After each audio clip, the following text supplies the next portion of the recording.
Bonjour à tous et bienvenue dans cette nouvelle vidéo où je suis ici avec Gwen parce que je me suis dit qu'il serait intéressant de vous présenter en vidéo des parcours différents du mien au niveau de la chute de cheveux, de la calvitie, voilà.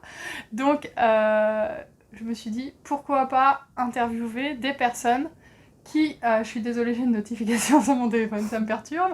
Pourquoi pas interviewer des personnes, je garde ce genre de choses, ne t'inquiète pas, qui ont un vécu de chute de cheveux qui peut être différent, qui ont découvert un volumateur ou pas d'ailleurs, et leur ressenti vis-à-vis de tout ça, pour montrer que on n'est pas toute seule. Il n'y a pas que moi en France qui perd mes cheveux, il n'y a pas que vous, il y a aussi d'autres personnes que je vous présenterai au fur et à mesure de mes vidéos. Alors je vais pas faire tous les chauves de la Terre, hein. Pardon de te qualifier de chauve. Tu as raison. Mais je me suis dit que ça pouvait être sympa de présenter des parcours un peu différents. Alors, je m'appelle Gwenaëlle, enfin Gwen pour les intimes, du coup. J'ai 28 ans, je viens du sud-ouest et je suis atteinte d'alopécie depuis que j'ai l'âge de 16-17 ans. Voilà, j'ai découvert ça à l'âge de 16-17 ans. D'accord. Et du coup, c'est un médecin qui t'a diagnostiqué? Comment t'as su, en fait, que tu perdais tes cheveux? Alors, au début, on voit forcément que la raie s'élargit au fur et à mesure, donc on se pose des questions.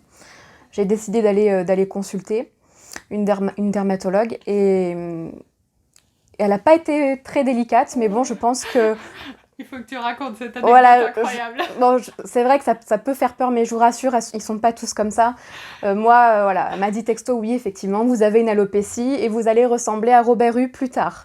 Voilà, donc l'homme politique Robert Hue, pour ceux qui ne savent pas. Voilà, c'est très traumatisant quand on a 16-17 ans, je vous assure. Mais bon, je pense que vous pouvez mettre à ma place. Hein. Ça fait rire beaucoup, Laure, hein, mais moi, ça me faisait beaucoup moins rire, hein, je vous assure. Mais voilà. Je trouve ça incroyable cette anecdote. Non mais en fait ça me fait rire parce que bon déjà tu me l'avais déjà raconté mais je m'en suis jamais remise de cette anecdote là. C'est vrai. En fait pour resituer un peu le contexte, avec Gwen on se connaît quand même depuis 2 ans. Parce que c'est une qui suivait ma chaîne à l'époque où je faisais 10 vues par vidéo. Bon, c'est pas que maintenant j'en fais 500 000, mais à l'époque où je lançais des vlogs qui faisaient 10 vues et elle a suivi au fur et à mesure. Du coup, bah, c'est vrai qu'on a eu l'occasion parfois de savoir au téléphone. Et donc, l'anecdote Robert Hue, je la connaissais. Donc, ce dermatologue t'annonce ça. Et du coup, qu'est-ce que tu fais? Déjà, est-ce qu'il te prescrit un traitement? Comment tu te sens? Qu'est-ce que tu... Bon, évidemment, ça a été un choc, hein, d'autant plus avec Robert Hue. Hein. Ouais, donc t'as compris tout de suite ce que ça allait impliquer. J'ai visualisé directement, hein, donc c'est hyper traumatisant parce que voilà, Robert Hue, pour ceux qui ne savent pas, je sais pas si Laure mettra une incrustation. C'est pas comme Gérard Junior. Voilà, mais tu mettras peut-être une incrustation de la photo pour que les gens se représentent bien. Si j'arrive à le faire. Hein. Bon, on verra, sinon vous taperez sur Google et vous irez voir. Mais ouais, non, c'était très traumatisant. J'ai évidemment été me ruer dans les pharmacies pour prendre des traitements, je sais pas si je peux dire les marques, mais prenez Furterer, donc des ampoules ou d'huile essentielle. Voilà, c'est un peu ça. D'huile essentielle qu'on s'applique tous les jours, etc. Elle a voulu me prescrire du minoxidil. C'est bizarre qu'elle t'ait prescrit d'ailleurs des trucs René Furterer et tout pour une dermato, non? Elle me l'a pas prescrit en fait, c'est moi qui a été directement mon propre chef. Oui. Bah, non mais c'était tellement traumatisant que je me suis directement ruée. Fallait vraiment que je trouve une solution. Voilà. Et donc t'as dit le minoxidil, t'en as pris? Excuse-moi, j'étais... Alors non, je l'ai fait une fois. Je l'ai appliqué une fois, mais bon, je pense que Laure vous l'a déjà expliqué sur la chaîne, mais c'est très contraignant à appliquer, c'est gras, on a le cuir chevelu très luisant, enfin c'est tous les jours, faut pas l'arrêter parce que sinon après on a l'effet rebond, hein, ça tombe. Donc moi je l'ai mis une fois, pas deux, et j'ai arrêté. J'ai dit je préfère que ça tombe, quitte à... Que mettre ça. Ouais, je comprends. Moi, je sais pas comment j'ai tenu 5 ans, franchement. Et du coup, psychologiquement, comment ça s'est passé quand t'as su ça? Enfin, j'imagine, oui, c'était dur, mais au fur et à mesure du temps... Parce que t'avais quel âge, t'as dit? J'avais 16-17 ans, 17 ans, ouais, donc c'est super tôt. Ouais.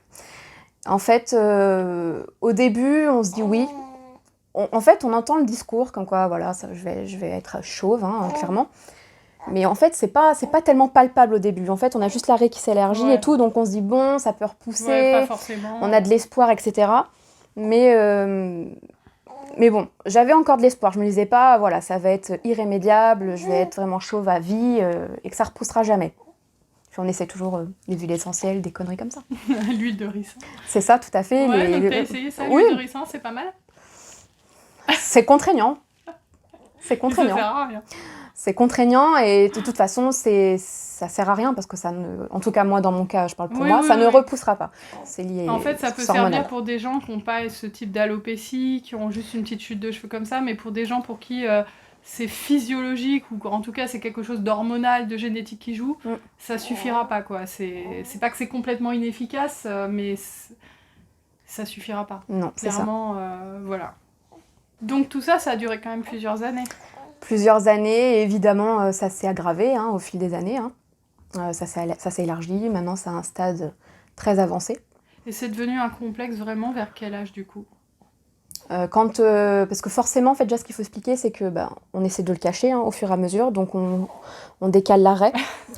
Non mais c'est vrai. On a tous nos techniques. Mais bien sûr, donc on recouvre et tout, donc au début ça ne se voyait honnêtement pas. Enfin, en tout cas, je ne pense pas. Après, il y a un moment donné où on décale tellement qu'on peut plus, ça recouvre pas assez. Et qu'on perd derrière. Tu fais comme ça. Ouais, non, là, c'est pas possible. Donc, mais ça a été quand j'ai commencé dans ma vie professionnelle, c'est là que ça a commencé à être compliqué. On m'a jamais fait de remarques, on m'a jamais fait de sentir les choses, mais bon, peut-être que ça m'a desservi au niveau d'entretien ou pour du travail, certainement. Je ne sais pas. Et du coup, donc là, je vois que tu as beaucoup de cheveux. Et oui. Comment cela se fait-il ? Eh bien, moi aussi, j'ai sauté le pas d'un volumateur capillaire. Bon, évidemment, ça a passé beaucoup de temps. Ça ne s'est pas décidé comme ça du jour au lendemain. Au début, on essaie de le cacher avec de la poudre, etc. Mais on voit que c'est quand même assez contraignant. Il faut le faire tous les jours.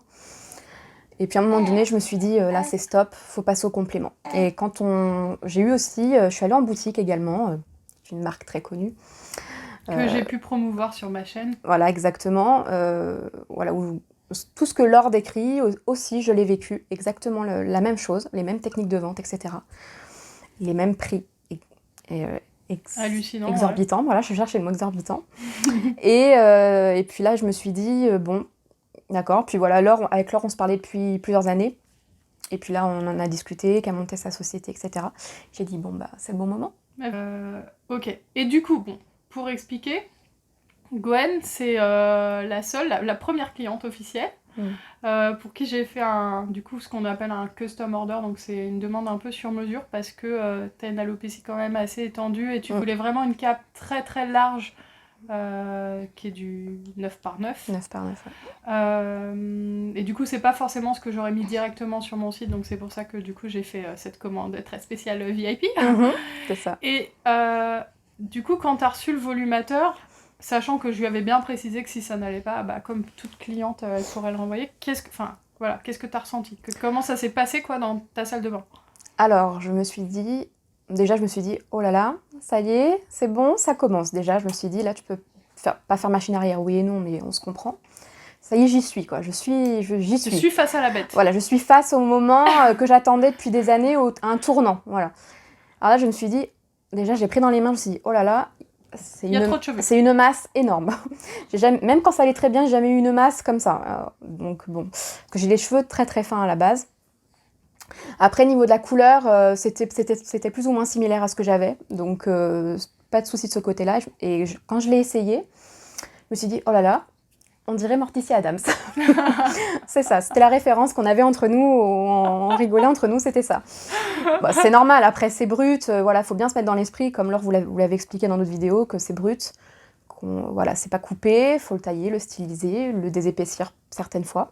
Tu t'es dit franchement que t'allais pas le prendre ? Je me suis dit que si on allait me dire qu'on n'allait pas le désépaissir, j'allais pas le prendre. Ouais, parce que ça t'a fait un énorme choc. Moi, je m'en souviens, j'ai eu en vocal, c'est trop, c'est beaucoup, c'est... Ouais. Je dis, attends, un peu, donc le lendemain, ça allait mieux déjà, dans ta tête. 2 jours après, déjà, on voyait déjà la différence niveau psychologique. Ah ben en fait, c'est pas si mal. En fait, t'as raison, c'est parce qu'en fait, j'étais plus habituée à avoir autant de volume...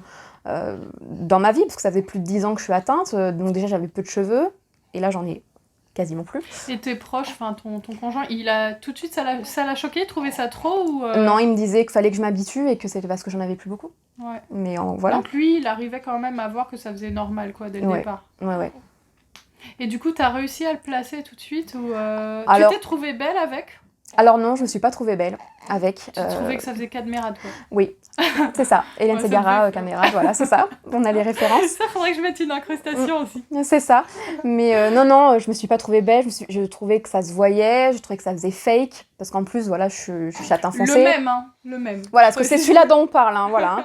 Je suis châtain foncé, donc je suis très pâle. Donc voilà, ça choque un peu, hein, forcément. Mais... Parce que moi, au début, j'avais fait du blond parce que pour cacher un petit peu l'alopécie. Et en fait, maintenant, le but, c'est que je touche le moins possible à ma couleur, en fait. Ouais, donc en plus, t'as recoloré tes cheveux en prévision, ce qui n'était pas forcément nécessaire parce que tu vois, tes cheveux, on les voit pas là. Non, on voit rien, en fait. Mais elle n'écoute pas les conseils que je lui donne. Non, j'en fais qu'à ma tête. Elle en fait qu'à sa tête. Donc du coup, madame a fait X 1000 kilomètres. Plus de 500. Pour voir Raphaël Knafo. C'est ça, j'ai été voir le coiffeur dont Laure parle, le perruquier dont Laure parle régulièrement sur ses réseaux. Et je regrette pas du tout parce que c'est un professionnel de qualité et qui m'a tout de suite dit que ça m'allait, que non, que la densité ça allait. Il m'a coupé parfaitement. Il t'a pas fait, alors t'hésitais pour la mèche. Voilà, on avait au vu de mon alopécie, en fait, on se posait la question si on devait faire une mèche ou une frange. Parce que voilà, ça a toujours tendance à reculer un petit peu. Parce que c'est un peu comme moi, elle a un peu la bordure frontale ça fait visible et avec une calvitie, quoi. Et qui descend, la pointe, en fait. Mais là, je l'ai bougé, par exemple, toute la journée. On était sur Paris, ça a pas bougé. Hein. Bon, là, avec la mèche... Et alors, comment tu te sens, là, avec tes cheveux? Ça te fait quoi? Je me sens revenir la personne que j'étais, en fait, il y a 10 ans. Parce que faut pas se le cacher, ça nous fait une rupture brutale avec ce qu'on est, avec notre identité, avec notre féminité aussi. Et là, j'ai l'impression de redevenir la personne que j'étais il y a 10 ans, avec la confiance qui va avec. Hein. C'est autre chose. Je me dis pas dans la rue, eh, mon Dieu, est-ce que ça se voit? Parce que non, parce que c'est bien, quoi. Non, c'est bien. Voilà, non, c'est une renaissance. Tu sais que c'est drôle que tu dis ça parce que le slogan, alors je vais faire l'encart publicitaire, le slogan de ma marque, tu sais c'est quoi? Non. C'est « Redevenez celle que vous êtes ». C'est tout à fait ça. Parce que moi, c'est ce que j'ai ressenti quand j'ai porté un volumateur la première fois. J'ai eu l'impression d'être enfin la personne que j'aurais dû être, que j'étais réellement, mais que j'avais jamais été du coup depuis 10 ans. Mais d'être celle que j'étais quand j'avais 17 ans, bon avec 10 ans dans la gueule, donc forcément, et de grossesse. C'est ça. Mais d'être, ouais, t'as l'impression de te retrouver en fait. C'est ça, parce qu'on a tendance à s'oublier et à vivre et de ne penser qu'à ça, en fait. Et toi, du coup, t'en faisais un vrai complexe. Ah oui, un complexe, et puis il y a des choses que je me refusais à faire, des repas de famille, des choses que je refusais, parce que je voulais pas que ça se voit, et quand on peut plus le cacher, c'est compliqué. Et du coup, t'es passée aussi par tout ce qui est poudre densifiante. J'ai mis quelques fois des poudres, mais c'est extrêmement temporaire et c'est beaucoup de contraintes quand même, parce qu'il faut le faire tous les jours. Puis il y a ton truc Kiko là que t'as fait, tu peux en parler? Oui, après c'est une petite astuce bricolage, on peut dire ça comme ça. Voilà, quand j'avais un entretien pour des examens, vous prenez un fard à paupières Kiko d'à peu près la teinte de vos cheveux et voilà. Mais comment t'as eu cette idée? La make-up addict en moi, la beauty addict est ressortie, je pense, je ne sais pas, mais... Et genre tu t'es peint le crâne. C'est ça, on tapote avec un pinceau et on comble les trous. C'est ton copain qui l'a fait. Mais en plus, franchement, je te fais voir les photos, c'est bluffant. Ouais, hein. c'est bluffant. C'est dingue, hein. C'est bluffant. Donc c'est une astuce à moindre coût, voilà. Ouais, mais ça t'a dû y passer beaucoup de temps quand même. Ouais, au moins un quart d'heure, au moins. Et donc, ça, clairement, je crois que t'allais me dire 3 heures. J'ai pas quand même toute la tête à refaire, hein, quand même. Hein, non, mais je veux dire au pinceau, t'imagines? C'est du travail. Et puis on peut pas. Non, mais faut quand même le dire. Quand tu passais la main dans les cheveux, tu devais avoir la main toute marron. Bah, faut pas toucher, hein. Faut pas toucher et on peut pas le faire toute seule, hein. Parce que moi, voilà, la calvitie va jusqu'à derrière, on peut pas. À ton conjoint, c'est un peu dur. Genre, vas-y, peins-moi le crâne. Bon, depuis 10 ans maintenant, il en a vu d'autres, hein, mais voilà. Non, c'est marrant. Non, mais c'est drôle. Et du coup, toi, vis-à-vis de ta chute de cheveux, c'est quoi qui était le plus frustrant, qui était le plus dur à vivre pour toi, en fait, qui était le plus frustrant? En tant que femme, déjà, on a l'impression qu'on est seul au monde. Ouais. On en voit certaines dans la rue, quand on est touché, on fait beaucoup plus attention à ce genre de détails. On voit que certaines femmes sont touchées par ça. Mais, et puis, généralement, quand on les voit, c'est que c'est massif. Et c'est des femmes beaucoup plus âgées aussi. Des femmes plus jeunes, c'est très rare. Ouais. Moi, j'en avais jamais vu. Et Mais en fait, le plus dur, c'est ça, en fait, c'est de voir qu'on a une vie qui est rythmée par ça. On ne peut pas se coiffer comme on en a envie, qu'on est toujours contraint, qu'on doit toujours faire attention, de se promener toujours avec un petit peigne pour voilà, remettre toujours les cheveux bien nickel, pour pas que ça se voit. Voilà, moi, c'était ça, en fait, mon quotidien. C'était ça. Et du coup, chez le coiffeur, ça posait problème? Tu y allais? Tu faisais Alors, quoi? j'y allais chez le coiffeur. Mais voilà, fallait pas changer de coiffeur. Voilà, j'avais ma coiffeuse attitrée, voilà, parce qu'il faut expliquer le contexte, etc. Ouais, c'est gênant, ils font des réflexions.